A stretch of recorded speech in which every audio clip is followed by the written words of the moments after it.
big plans for the episode today. I was going to cook for you guys all day long. I was going to actually talk to the camera and cook. And by the time we realized how much work we had to do to get ready for our family Halloween party, it just didn't happen. So instead, you're just going to get an overhead shot of the recipes for tonight's party. And then I'm going to take you around and kind of introduce you to the family at the party. A little more personable episode today. By the way, we are dressed as Nadja and Nandor. Laszlo's in the other room. If you watch What We Do in the Shadows, that is our favorite comedy of all time. And if you don't, I would really recommend it. It's on Hulu. But anyways, come with us to our family Halloween party, and I am going to go ahead and show you the food that we made for it tonight. The family's all gathered around in our little townhome here. So just kind of come with us and we'll show you what we're doing. I do have kind of a big announcement. Jason and I are building a house. So we are officially going to be out of this little townhome that we've been in for quite a while. We weren't really planning on staying in St. George. We were going to go back to Vegas, but with the grandkids, that's not going to happen. So a little bit more time in this kind of cramped little space, but it's been our nice little home for 3 years. I'm going to miss it. So I hope you enjoy the party. We had soup and cornbread. I bought cupcakes at the store. We're going to make these later in the video. I always do some sort of fresh fruit for the kids. I'm going to show you these. We always have a crudité plate. My family calls it a relish tray. We're going to make these kind of yucky looking deviled eggs. I went with kind of a Day of the Dead theme, Dia de los Muertos, and got a lot of carnations and skulls, things like that. And, we just kind of stood around and had some snacks. And then later on, the kids went trick-or-treating at my complex. They do like a trunk or treat. Look at my cute little granddaughters. I cannot handle them. There's my dad, my mom, one of my sisters. It was a fun night. We had a really good time. Have you ever seen such a cute little Wednesday in your entire life? And she's so serious when she puts this costume on. This one, on the other hand, is a ham. We don't know if she's going to become president or some sort of criminal megamind. We don't know. She's just a ham, but she's adorable. This is my little niece, Ivy. She's Madame Loeda, the floating head in the haunted mansion. As you come around the corner, she tells the fortune from the fortune teller's ball. My sister made this costume. I think it's absolutely amazing.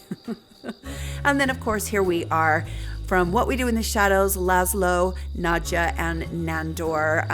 I've been wanting to do this costume for a while, and I thought, what the heck, I'm just going to go ahead and do it this year. It was a lot of fun. We'll try to put these on one more time before Halloween, and I'll get some actual video. It was chaotic this night. Let's get started on the food. We're going to start with the yucky deviled eggs. You've got a dozen eggs that are hard boiled.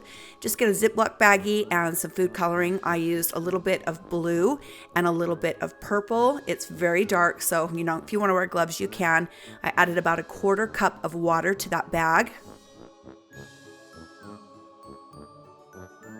And then you're just going to take your eggs and kind of tap them and roll them on your cutting board or your countertop so that it breaks the shell, but it doesn't break the membrane. To be honest with you, I think this would have worked better with white eggs. You'll see in a minute, but just press it all so that the shell is broken but not coming apart. Drop it in that food coloring. Do the same with all the rest of your eggs. Again, this is kind of a messy project. Seal it up. Swish it around, make sure that food color gets everywhere, and leave it to sit for about 15 minutes. Then you're going to get your eggs out and you're going to peel them all. They turned out okay. I've seen better on Pinterest, but you're going to slice them, take the yolks out, just like you would do if you were making regular deviled eggs. Only these ones are supposed to look gross.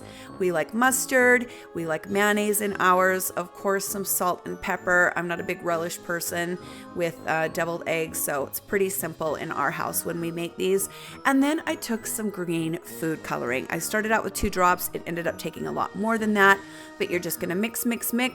When you've got it the consistency that you want it, scoop it into the corner of a large Ziploc baggie.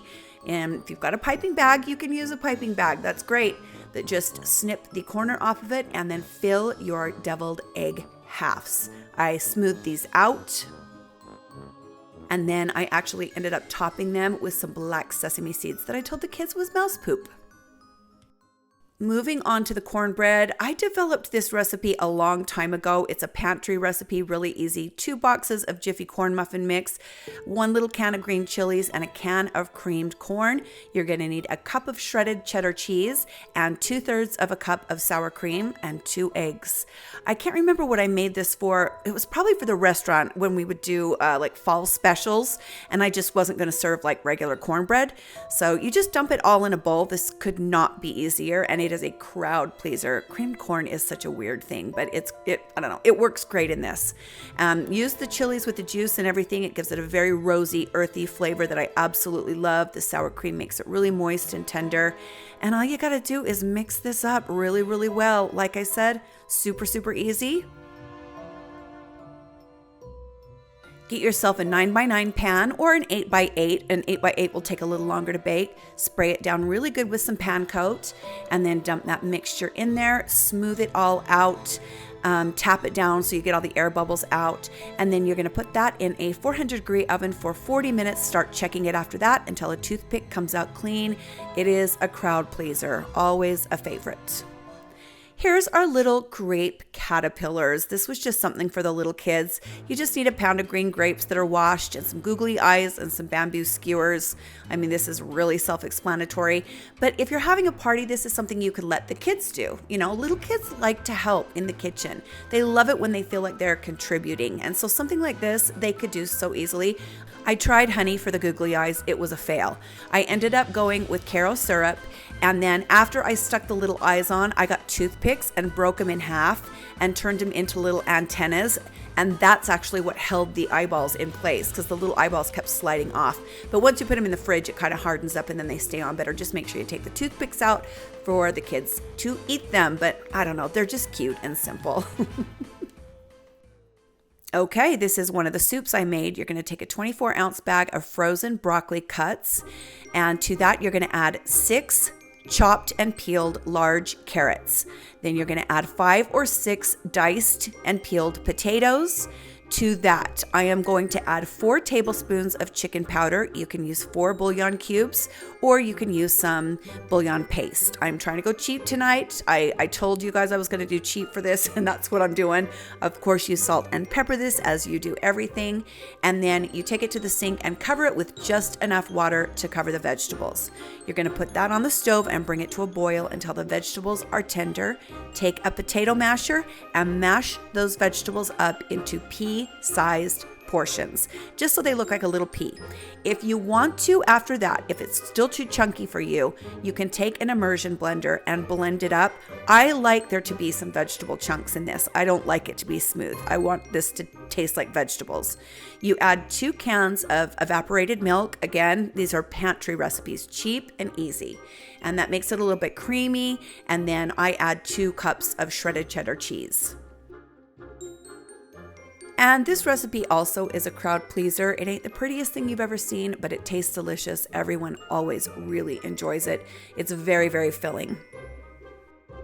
Last but not least, we are going to make some little cinnamon rolls. You get 2 cans of the Grand's cinnamon rolls. There's 5 in each can. Separate those out and set the little icing container that it comes with aside. Just pull those apart. They don't have to be perfect because we're kind of going to mangle them a little bit. Take some kitchen twine and cut a bunch of 12-inch lengths of kitchen twine. And it does need to be kitchen twine because this is going in the oven, so it can't be like a twine that's coated with wax. Run that underneath the center of one of the rolls and tie that up in a knot, kind of pinching the sides together. And I'm going to be honest with you, these ended up looking more like flowers. They were supposed to look like pumpkins. That's what the recipe said.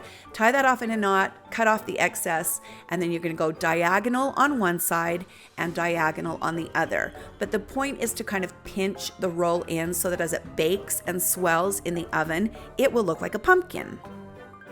I might have pulled my sides in a little too tightly, but like I say, I felt like they came out looking a little more like flowers, but people still loved them and they were still festive and fun and cute. Throw those in and bake them according to package directions. And then when they come out of the oven, you're just gonna obviously snip all of that string off and make sure it's completely discarded. Try to do it in 1 snip per string so you don't have little pieces of string left in the rolls. They're so cute, but they do look a little more like a flower than a pumpkin. I started to ice them, and Jason walked by and said, "Oh, you're not going to color the icing?" And I was like, "What the hell am I doing?" So of course, for the second canister, for the second can of rolls, I colored it orange, and I made orange pumpkins. And like I say, they still look like flowers, but you know what? The kids loved them. They thought they were great. Next time I just won't pull the string as tightly as I did this time. I ran outside and broke some dead twigs off of my tree and popped them in there for a stem. They still look like flowers, but you know, the kids thought they were fun and cute, and they noticed that they were pumpkins. So I guess it was a win. You know me, I'm never going to fill you guys full of crap. It didn't really turn out that great. But you know what? It was a fun party. We had a great time. The food was amazing, and we got to spend time together as a family.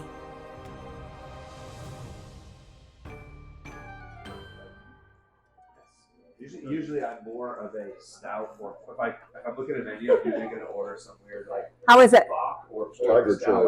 If I'm being obscure and weird about it, I'll just overpower your food a little bit. Or so actually, even this like the one